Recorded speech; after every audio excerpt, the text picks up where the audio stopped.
Nesta última aula do módulo 1, você terá a possibilidade de aprofundar os seus estudos sobre a área de social media a partir do estudo interpretativo de alguns dos principais termos referentes a essa área de atuação. Dessa forma, listei os principais verbetes mais utilizados entre aqueles que atuam com mídias sociais para que você possa se inteirar ainda mais sobre o assunto. Vamos lá? Um dos vocábulos mais usados entre os profissionais que trabalham com publicidade e propaganda, seja online ou impressa, é o briefing, um substantivo masculino que vem do inglês e que expressa um conjunto de informações, instruções e dados necessários para que uma tarefa seja executada. Dentro de uma agência de publicidade, por exemplo, é comum vermos a área de atendimento responsável pelo contato com os clientes. Assim, quando um determinado cliente pede algum tipo de serviço, os atendimentos são responsáveis por coletar todas as informações possíveis para que os criativos, os redatores, os social medias, enfim, os responsáveis pela execução do projeto, possam de fato desenvolvê-lo. Vale lembrar, no entanto, que a tarefa de brifar não é restrita apenas aos atendimentos, visto que essa ação faz parte da rotina de todos os profissionais da equipe. Mas se você está se perguntando como um briefing é feito, saiba que não existe uma fórmula pronta. No entanto, é crucial descrever detalhadamente aquilo que o cliente idealizou, até porque isso evitará muitas refações, isto é, correções no futuro. Bom, como o nosso foco é produção de conteúdo, vamos pegar como exemplo a criação de uma série de textos para um blog de um cliente que trabalha com o segmento fitness e é dono de uma academia. Se você vai receber essa tarefa de um atendimento, ou então vai descrevê-la para você mesmo, pois pretende atuar como freela, saiba que é muito importante detalhar o máximo possível. Assim, imagine o seguinte briefing: criar textos com no mínimo 500 e no máximo 1.500 palavras, direcionados para quem está começando a treinar e conhecer o universo fitness, citando produtos, receitas, dietas e exercícios específicos para perda de peso e ganho de massa magra, e citando profissionais e especialistas da área. Bom, com essa descrição, já dá para ter uma ideia do que o cliente deseja, certo? Por fim, vale lembrar então que quantidade nem sempre é sinônimo de qualidade. Logo, um briefing conciso e objetivo é até mais útil do que uma descrição enorme, mas cheia de detalhes irrelevantes.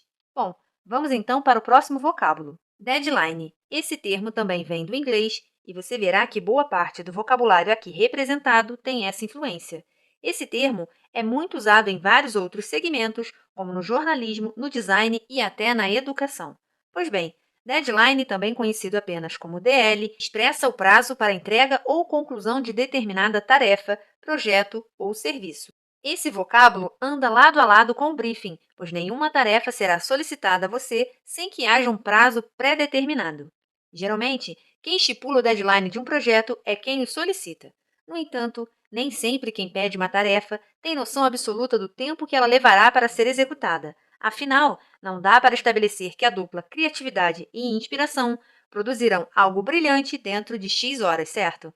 Dessa forma, é fundamental dialogar e estabelecer um deadline razoável para ambos os lados. Uma dica de ouro que eu sempre utilizo nas minhas tarefas é trabalhar com a ideia de um deadline ideal e um real. Assim, por exemplo, naquele briefing que você viu anteriormente, o deadline ideal para o cliente seria produzir 4 textos por dia. No entanto, como você possui vários outros clientes, não dá para se dedicar apenas a um deles e deixar o restante na mão.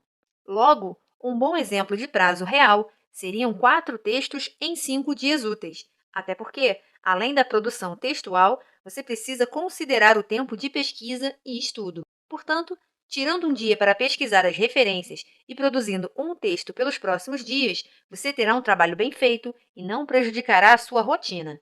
Muito bem, mas é claro que essa sugestão é hipotética, pois você precisa calculá-la de acordo com a sua rotina atual de trabalho.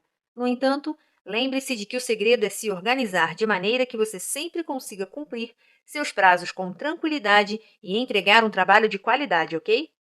Bom, continuando o nosso estudo pelo dicionário da social media, o termo job é outra figurinha carimbada nesse meio. Mesmo que você esteja começando agora a se inteirar sobre esse segmento, com certeza já ouviu ou leu essa palavra em algum lugar, certo? Também vinda do inglês, sua tradução significa trabalho.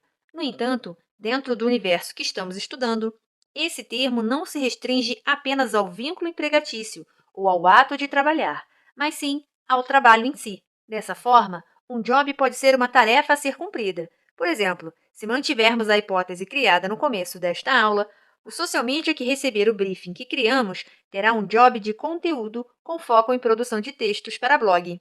Muito bem. E por falar em produção de conteúdos, o próximo termo do nosso dicionário é essencial para quem trabalha com textos para mídias digitais. CTA, o famoso Call to Action, que numa tradução literal significa chamada para ação. Bom, essa expressão é super importante na produção de conteúdo, pois é capaz de persuadir o cliente e levá-lo a executar determinada ação. Assim, esse tipo de comando pode ser apresentado de diversas maneiras, como em botões, links, banners e, obviamente, através do próprio texto. Geralmente, esse tipo de ação é feita com o uso de termos no imperativo, principalmente verbos que dão um toque de ordem, como curta nossa página, deixe sua opinião nos comentários, clique aqui ou baixe este e-book. Dica: dominar a arte de criar um bom CTA é essencial para alcançar os objetivos de conversão do seu cliente. E uma maneira eficaz de conseguir isso é usar uma chamada para ação acompanhada de algum benefício. Afinal, você precisa convencer o usuário a executar o que você deseja. Assim sendo, vamos imaginar a seguinte situação. Seu cliente trabalha com cursos de coaching empresarial e precisa captar possíveis interessados no segmento para desenvolver um curso online. Como sugestão para alcançar esse objetivo, você pensou em criar uma chamada para que os usuários se cadastrem no site do seu cliente, informando o e-mail, pois a comunicação será iniciada através deste canal. Assim sendo, você pode utilizar chamadas como cadastre-se e descubra como alavancar os seus negócios, ou cadastre-se e receba dicas do melhor coaching empresarial da atualidade. Ou quem sabe até, o sucesso da sua empresa está apenas a um clique. Cadastre-se. Enfim, a ideia é ser criativo e persuasivo para que o lead seja convertido em cliente. Opa, mais um termo para o nosso glossário. A palavra lead também vem do inglês e pode ser traduzida como verbo conduzir, o que faz muito sentido para sua aplicação dentro da publicidade e propaganda. Afinal, um lead nada mais é do que uma pessoa que deixou suas informações em um formulário de contato, demonstrando interesse em determinada empresa, serviço ou produto. Ou seja, o lead é considerado um cliente em potencial, mas para que de fato ele o seja, é necessário conduzi-lo para essa ação. Como? Alcançando e conquistando. E para alcançar um público que realmente está interessado nos serviços e produtos dos seus clientes, é necessário anunciar. E é aí que entra o famoso Ads, como você verá a seguir.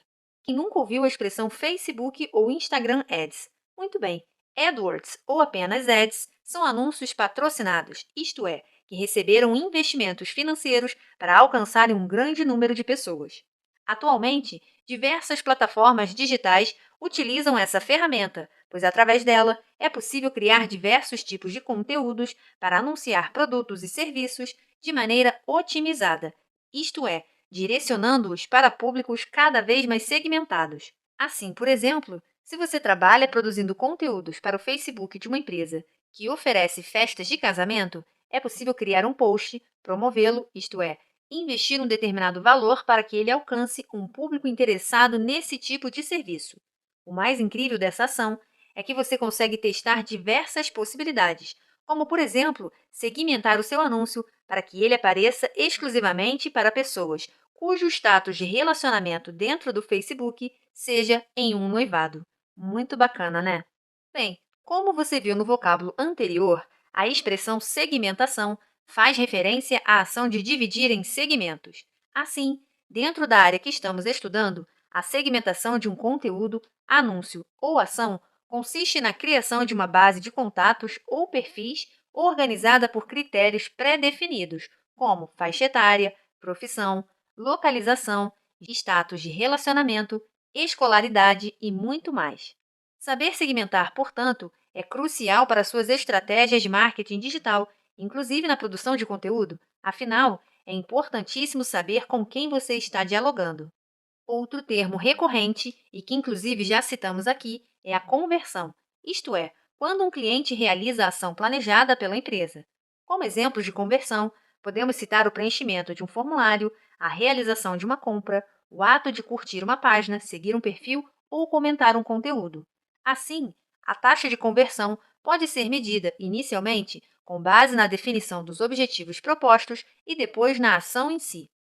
Dessa forma, se uma determinada empresa deseja que os usuários preencham um cadastro para fazer um orçamento, a eficiência da conversão pode ser medida pela divisão entre o total de pessoas alcançadas e o número de cadastros feitos. Para fechar, então, vale ressaltar que os objetivos de conversão precisam andar lado a lado com os CTAs, afinal, eles são importantes elementos para levar os usuários a executarem determinada ação. Muito bem! O próximo vocábulo do nosso dicionário é o termo case, palavra americana cuja tradução literal significa caso, um termo que não é exclusivo do marketing digital, pois também faz parte das áreas de relações públicas e propaganda impressa. Pois bem, os cases nada mais são do que descrições de um determinado trabalho realizado durante ou após a sua execução. Assim sendo, essa análise inclui pontos positivos, ações feitas, resultados atingidos e a avaliação da eficácia das operações, assim como também propõe modificações e melhorias para repetir o projeto ou então reestruturá-lo.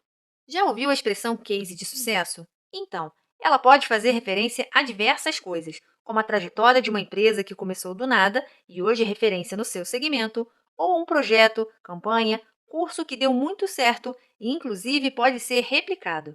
Ao longo das nossas aulas, veremos alguns cases de sucesso dentro do marketing digital, mas por hora posso citar uma campanha que se tornou um fenômeno na construção de uma marca e que, sem dúvidas, você irá reconhecer apenas com uma frase.